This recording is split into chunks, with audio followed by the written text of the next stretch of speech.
Hey guys, so today we're going to be looking at people who couldn't believe this is happening. So yeah, let's just get right into the video. That day, my wife and I were having lunch with friends at a restaurant. Wouldn't have been a big deal, except I'd recently been blindsided by the discovery of her affair and her subsequent decision to leave me. We hadn't told anyone what was going on, so things were a little bit strained to say the least. I was still trying to process everything that was going on and falling out of love with the woman I'd been with for almost 20 years, and I found myself being infatuated with a casual acquaintance I had.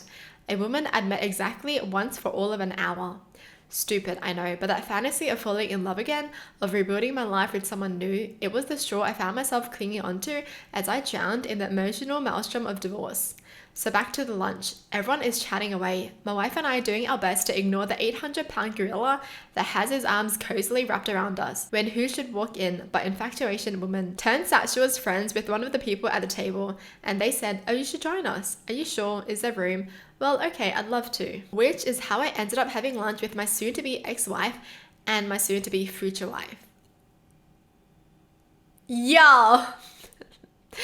That's crazy. Literally, that's fate, you know? It's like, well, his relationship just ended and then it started again. Like, they gave him a second chance to find love again, true love. I guess you really have to jump through all the hurdles to get to your true love. Seriously, what the hell is this? Head-on collision with my motorcycle and a serious strain. I had 1 second to decide to Superman off the front. The "I can't believe this is happening right now" moment came when I was mid-air. That's crazy. Oh, that's scary. I mean, since they're still here to tell a story, I'm happy and glad that they're alive. I found my husband unresponsive and called 911. Did CPR, paramedics came and took over. After 30 minutes, they told me he was gone and there was nothing they could do. Tons of friends and family came over right away. For some reason, it only hit me when one of our good friends told me not to worry about food or lawn care, as she was setting up a food train lawn care for me. That was the "oh shit, this is really happening" moment for me. Wow, that's true. I don't think things like this hit. Yeah, they actually don't hit until like a while later. That would probably be having a conference call with my boss and HR telling me I was one of 50 being laid off due to restructuring, while my now ex-wife was in the other room packing her things to move out of the house. Wow, that is a lot to unpack at once. You lose your job and you also lose your wife. Basically, you lose like your life, right? The first time I walked up to a plane I rented for the day, signed off, did a pre-flight, got in and took off. I legally took an airplane out for a spin and no one was monitoring me. It just seemed like an insane thing. What? I didn't know you could do that. You can just rent a plane for the day and just fly around with it? Wow. Finally got together with my crush. I can't believe this is happening right now. Drank too much and couldn't get up. I can't believe this is happening right now. Oh, well, I guess that didn't last long, did it? I'm not an attractive human being, I'll open with that. I'm at Starbucks prepping my cup of coffee. For a venti, I tend to splash some half and half and do 3 raw sugars. A woman standing next to me says with a smile, "Take some coffee with your sugar." I politely chuckle and hold up a packet of raw sugar I'm using. My wife don't keep this at our home, so I tend to indulge in the good stuff when I find it. She makes what I can only image as her bedroom eyes at me, reaches for my arm and says, "Maybe you need to start looking outside of your house for the good stuff." I laughed loud and I laughed hard, because as far as I could tell, this stranger was serious. I laughed all the way out the door and never looked back.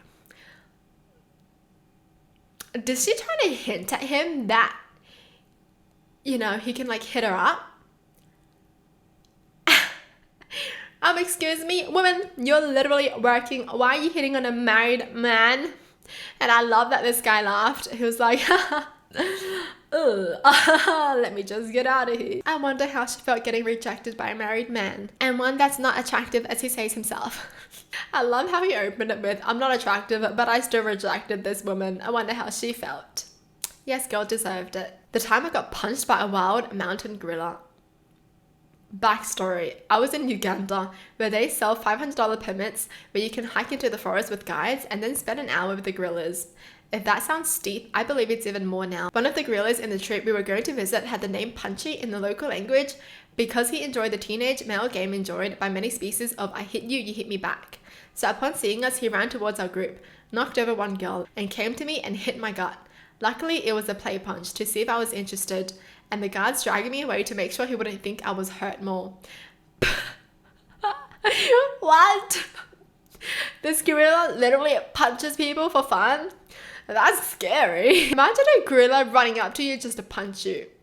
Excuse me? King Kong over here playing too much. I wonder what would have happened if they played along though. Like, would it become harder and harder? Or would the gorilla just like bite his arm off? You know what I mean? Like, what if the person was like, oh, you hit me? Yeah, I'm gonna hit you too. Would the gorilla be like, oh, you hit me? I'm gonna hit you back. And then they just keep on going at it? Or would he turn aggressive? But then again, yes, don't punch gorillas. Even if they let you. I was 9. My mother and stepfather had gotten into a fight and she decided that everything that caused them to argue had to go, including me. She got the rifle and chased me. I hid for hours until she lost interest. As I hid in the barn, I was wondering if this was a normal thing or not. Excuse me? I didn't expect it to like reach that level. I thought it was just, oh, it's just gonna kick her kid out. No, she was trying to kill her kid. That's what getting rid of meant. My moment was when I drove my recently murdered little sister's car off the crime scene once the police released her into my stepmom's custody. She had been killed in said car. Oh my gosh. Can you imagine what this person is just thinking of when they're driving that car? Oh, tough. One evening, my partner and I were out on the balcony having a smoke. There was nobody around except for a drunk guy stumbling down the path along the canal. My partner commented that he'd fall in if he wasn't careful, and sure enough, he did. We immediately called an ambulance and my partner ran outside to look for help. The guy was twice our size, and if we tried to help by ourselves, we would have all drowned. Emergency services arrived in less than 10 minutes and pulled him out. He lived. Still gives me the shivers to think about what would have happened if we hadn't been outside. What the hell? Man. Well, good. Good that these people are outside because they were smoking. Smoking's bad. Smoking is bad. But like, I guess because they were smoking, they saved someone. They saved a life. I was working at a group home with people who have physical and mental disabilities. We were all eating lunch when a client suddenly was choking. He turned blue and I thought, shit, here we go. I performed the Heimlich and he stopped choking and started to breathe. That was scary. Yo, that is scary. This person was really like, shit, here we go again. Yo. I got a message one day from a stranger that said, there's something we need to talk about that's important to both of us. I made some time for a call shortly thereafter and the stranger called me. Hi, you don't know me, but I think it's important that you know that my husband is sleeping with your wife. I know this because he left his Facebook logged into our computer at home and I see everything they have been chatting about for months. Boom, life upended. I was good to my wife, really good. Then my life exploded, children were involved, and families destroyed on all sides. That was the start of the worst year of my life.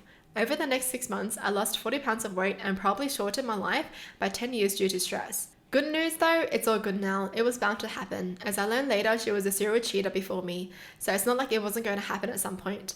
I'm with a great person now, and family life is great. Wow. That's crazy how like one message basically just turned their life around. Because if they didn't know, then they wouldn't have known, and then their life would still be happy even though the wife is cheating. Isn't that crazy? That's what I find so crazy, is the fact that, you know, your partner could be cheating on you but you wouldn't know and you still be so in love with them and you'll just be happy, right? But if you don't know for your whole life, then you'll just be happy your whole life. But once you know, there's no turning back, right? I don't know why I find that so crazy, because it's not even like it's not happening. It is happening, but you just don't know. When the nurse handed us our first child ready to take her home, I looked at my wife and immediately thought, shit, we have to keep this thing alive. Right? It's gonna be scary. Asking a girl out and her actually saying yes. I was like, shit, what do I do now? Oh, I don't think that far. I thought you were gonna reject me. Now what? My first dance with my wife at our wedding. We are 30 and have been married for 2 years, but we have been friends since we were 13. I always had a crush on her. In school, I was more focused on soccer, which led to many universities offering scholarships. I was also preoccupied with a severely abusive home situation. Things never really worked out. After high school, she went to college. I joined the army. Fast forward a bunch of years. I messaged her on my birthday because she was in France celebrating her master's degree. We hit it off and have been together since that message. All these memories and this timeline flashed in my head during our first dance. I sobbed. I never thought I was worthy of love. I always thought my purpose was to be everyone else's punching bag. Today, I'm the happiest I've ever been. I honestly can't believe this is happening right now. Oh, so wholesome. Well, this is the love stories that I love hearing about. Friends to lovers. I love that. Well, that's it for the video. Hope you guys enjoyed. Tell me in the comments down below what your thoughts are. And as always, thanks for watching. Hope you guys liked it, and I'll see you guys next time. Bye.